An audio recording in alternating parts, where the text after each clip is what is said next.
Tēnā tātou katoa, good evening.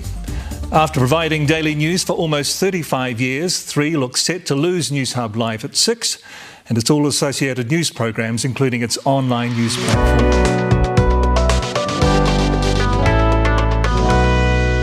Hello, I'm Mike Bain from Christian Voice New Zealand. During my times as a broadcaster, I was also known as Mike Bain from the particular news organisation that I was aligned to. Now, the parent company MediaWorks' main news operation went on to call itself NewsHub. And over the last month, we've heard about the demise of the news organisation at the hands of its new parent company, Warner Brothers. Having listened to all the rhetoric from news organisations about the announcement and how sad it is for the news in this country and how we should all feel about the people who lost their jobs, etc., all I can say is, hey people, get over it. This is the same company which made decisions over my 25 years in broadcasting where I was made redundant at least 3 times. I understood the reasons why, and believe it or not, have never felt bitter about it. But what can we as New Zealanders actually learn from the latest decision?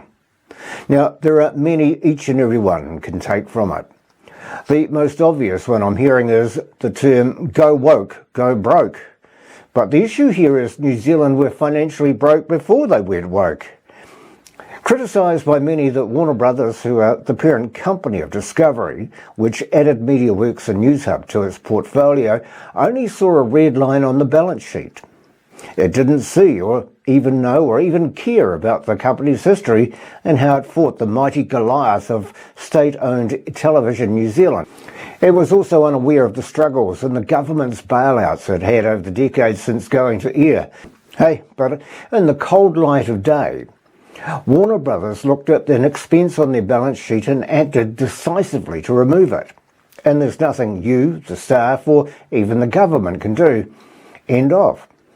Everyone has to, like I did when I faced redundancy, accept it and just move on. You know, we can't hang on to things from the past simply because they are the past, and therein is the lesson for New Zealand.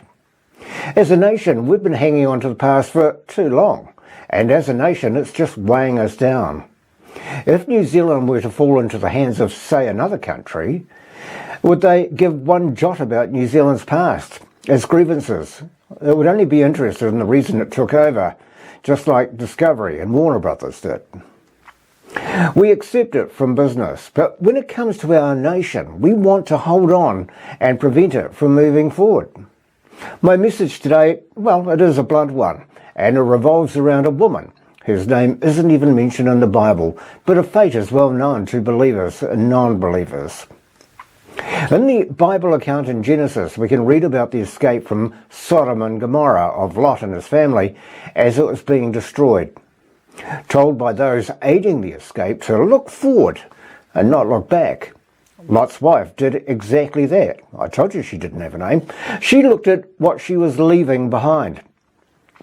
Now, there are many lessons we can take from this, but let's just take this one. As a nation, we are forever looking over our shoulders, focusing on the past rather than looking ahead and focusing on the future.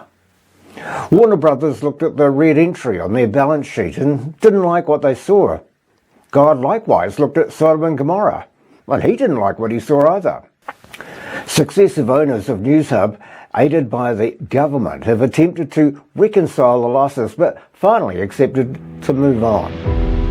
New Zealand as a nation has looked and reconciled the losses of the past generations, and like Warner Brothers, should make a final decision on the past and move forward with the future. Otherwise, they'll become cemented to this earth like a pillar of salt standing in the middle of nowhere.